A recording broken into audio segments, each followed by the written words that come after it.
Hello everyone, I am Assistant Professor S.V. Shezale from Agricultural Engineering Department. I am here to teach you the course number, that is Engineering 121, and the course title is Soil and Water Conservation Engineering.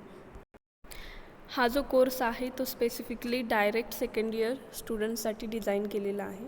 तर यामध्ये आपण कोणकोणत्या गोष्टी शिकणार आहोत, तर त्याच्यामध्ये आहे सॉईल कन्झर्वेशन, ओके, मृदेचं संवर्धन, त्यानंतर वॉटर कन्झर्वेशन, त्यानंतर सॉईल इरोजन, त्यानंतर सॉईल इरोजनचे टाईप्स असतील, त्याचबरोबर सॉईल अँड वॉटर कन्झर्वेशनसाठी लागणारे वेगवेगळे स्ट्रक्चर्स असतील, मेजर्स असतील, काही मूलभूत गोष्टी असतील, बेसिक फॅक्ट्स, फंडामेंटल्स एक्सेट्रा, या सर्व गोष्टी आपण या कोर्समध्ये शिकणार आहोत. ठीक आहे. So let's see the soil conservation. म्हणजे मृदेचं संवर्धन म्हणजे काय, तर त्याची सायंटिफिक डेफिनेशन पाहूयात. It is the preservation of soil from the deterioration and loss. Okay, म्हणजे जी माती आहे तिचं संवर्धन करणं, लॉस किंवा डिटोरिएशन होण्यापासून संवर्धन करणं. तर ते कसं करायचं, तर by using its within its capabilities and by applying various soil conservation measures or practices needed for its protection and improvement. Okay, म्हणजे आता विदिन इट्स कपॅबिलिटीज, ओके, म्हणजे ज्या मातीच्या ज्या क्षमता आहेत त्या ओळखून तिथे स्पेसिफिक एखादं सॉईल स्ट्रक्चर किंवा तिथे जे सॉईल कन्झर्वेशन मेजर्स आहेत ते ॲप्लाय करणं, जमिनीची धूप रोखण्यापासून, ओके, म्हणजे त्या मृदेचं प्रोटेक्शन करण्यापासून ते इम्प्रूव्हमेंट म्हणजे त्या जमिनीचा पोत सुधारण्यापासून, ह्या सर्व गोष्टी लक्षात घेऊन जे काही मेजर्स असतील सॉईल अँड वॉटर कन्झर्वेशनची ते ॲप्लाय करणं. ओके, आता ज्या माती आहेत किंवा जे मातीचे जे प्रकार असतात ते त्याच्या वेगवेगळ्या कॅपॅबिलिटीज आहेत, म्हणजे क्षमता आहेत. फॉर एक्झाम्पल सँडी सॉईल असेल तर त्याच्यामध्ये इनफिल्ट्रेशन रेट जो आहे तो जास्त असतो, म्हणजे पाणी जिरवून घेण्याची जी क्षमता आहे किंवा पटकन त्याच्यामध्ये पाणी एंटर करतं, कारण जी पोअर स्पेसेस असतात सँडी सॉइल्समध्ये ते जास्त असतात. आता पोअर स्पेसेस किंवा वॉइड स्पेसेस म्हणजे काय, जर आपण एखादी सॉईल कन्सिडर केली तर दोन पार्टिकल्समध्ये जी पोकळी निर्माण होते तर ती म्हणजे पोअर स्पेस किंवा वॉइड स्पेस असं म्हणू शकतो. तर जी सँडी सॉइल्स असतात तर त्याची जी पोअर स्पेस असते तर ती जास्त असते. का जास्त असते, कारण सँडी सॉइलची जी डायमीटर आहे, त्या पार्टिकलची जी डायमीटर आहे ती जास्त असते. मग जेव्हा डायमीटर जास्त तेव्हा वॉइड स्पेसेससुद्धा जास्त निर्माण होतात. ओके, जर तुम्ही क्लेई सॉईल कन्सिडर केलं किंवा लक्षात घेतलं तर त्याच्यामध्ये इन्फिल्ट्रेशन रेट जो आहे तो कमी आहे, कारण त्याची जी पार्टिकल साईज आहे तीसुद्धा कमी असते. ठीक आहे. मग त्याच्या जे काही मातीचे प्रकार असतील तर त्याच्या क्षमता ओळखून घ्यायच्या आहेत, त्याच्या ज्या बेसिक कंडिशन्स असतील किंवा कोणत्या गोष्टी तिथं रिक्वायर्ड आहेत.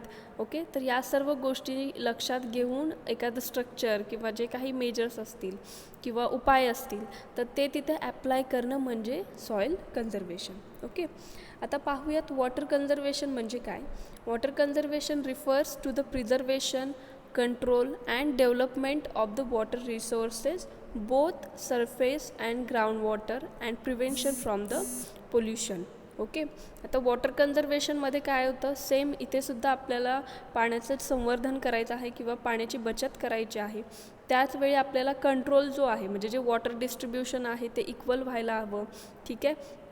त्याचबरोबर डेव्हलपमेंट ऑफ वॉटर रिसोर्सेस आहेत, म्हणजे जे वेगवेगळे ओहोळ असतात, नाले असतात, तर त्याची प्रॉपर डेव्हलपमेंट झाली पाहिजे, जेणेकरून आपण ते वॉटर आहे ते फ्युचरसाठी वापरू शकू. ठीक आहे. त्याचबरोबर याच्यामध्ये फक्त सरफेस वॉटर फक्त कन्सिडर केलं जाऊ शकत नाही, तर ग्राउंड वॉटरसुद्धा कन्सिडर केलं पाहिजे.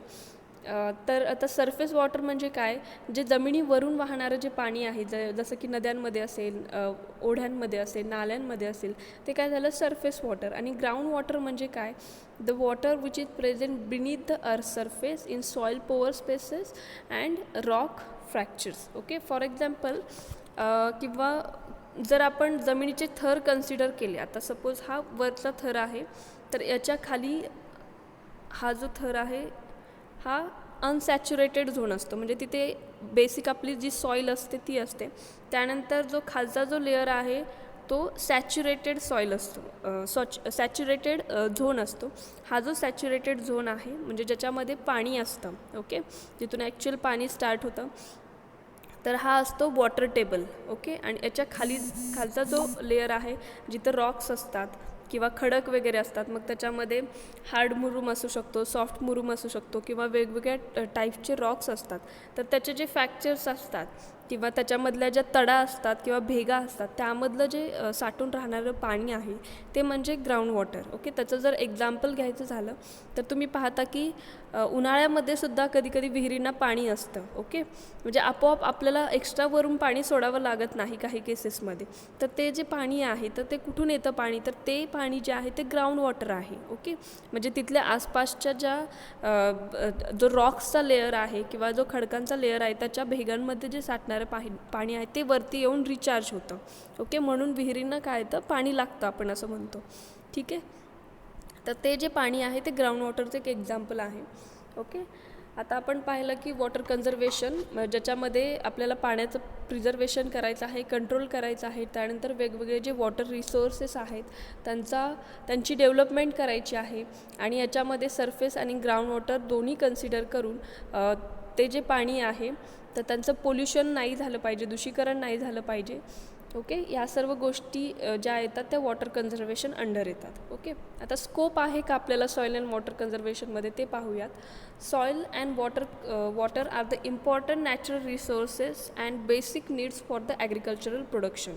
आता आपल्याला माहीतच आहे जे काही ॲग्रिकल्चर प्रोडक्शन आहे त्याच्यामध्ये माती आणि पाणी ह्या मूलभूत गरजा आहेत किंवा नॅचरल रिसोर्सेस आहेत. Okay, then during the last century it has been observed that the pressure of increasing population has led to the degradation of these natural resources.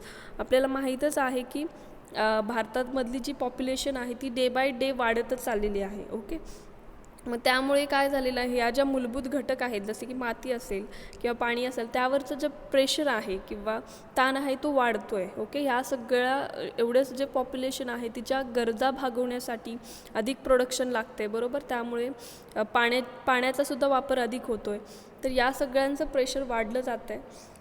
हे आपल्याला नेक्स्ट पॉईंटमध्ये सांगितलेलं आहे. In other words, increase in agriculture production to feed increasing population is only possible if there is sufficient fertile land and water is available for the farming.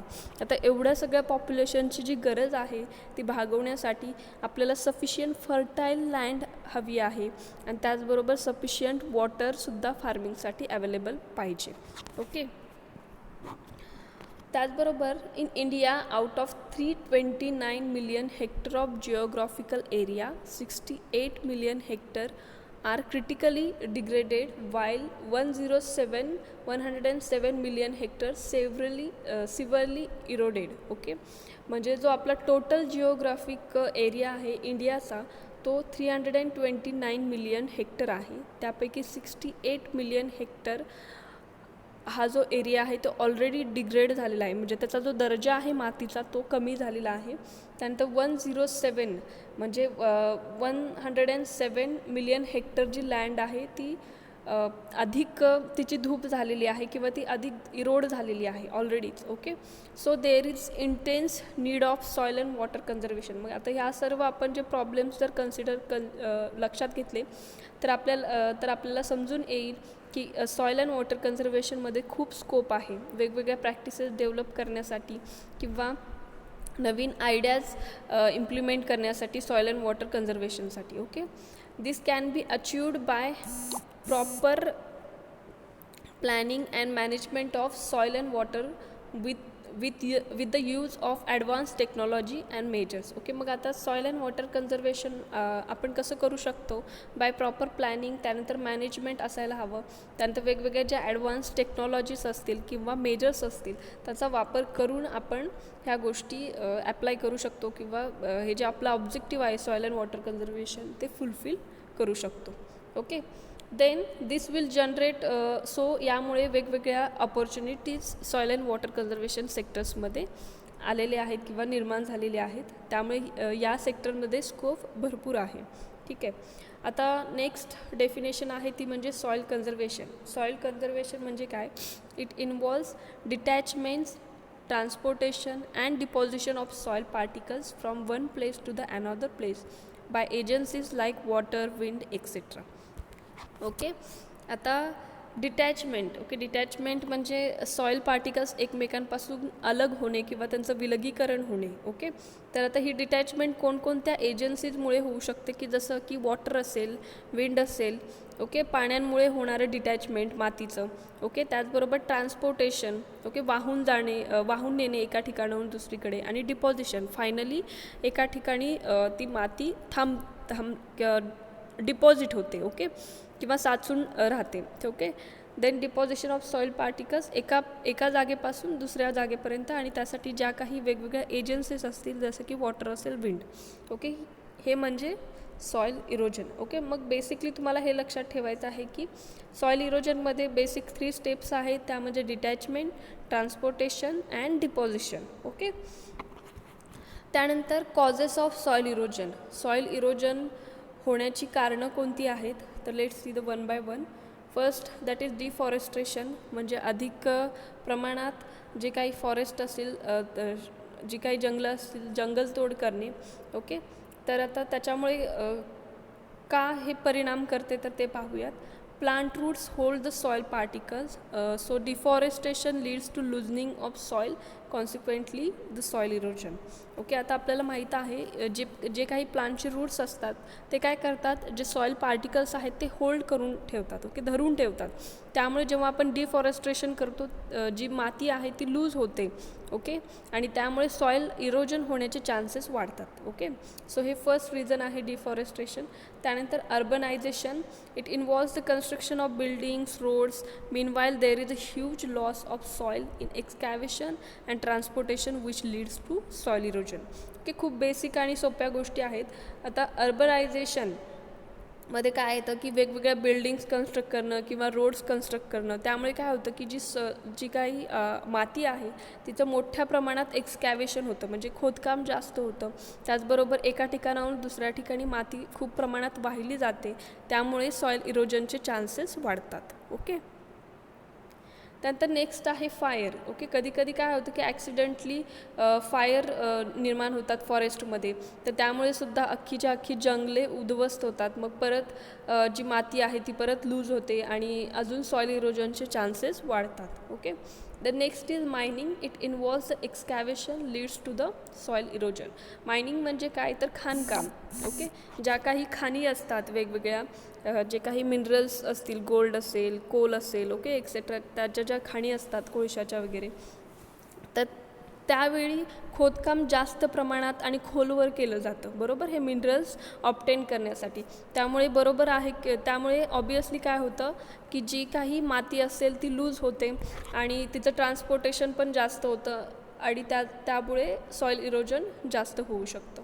Okay, त्यानंतर natural disaster कोणते आहेत. आता यापैकी बरेचसेच आपण man-made disaster बघितले, की जसं की मायनिंग असेल, डिफॉरेस्ट्रेशन असेल.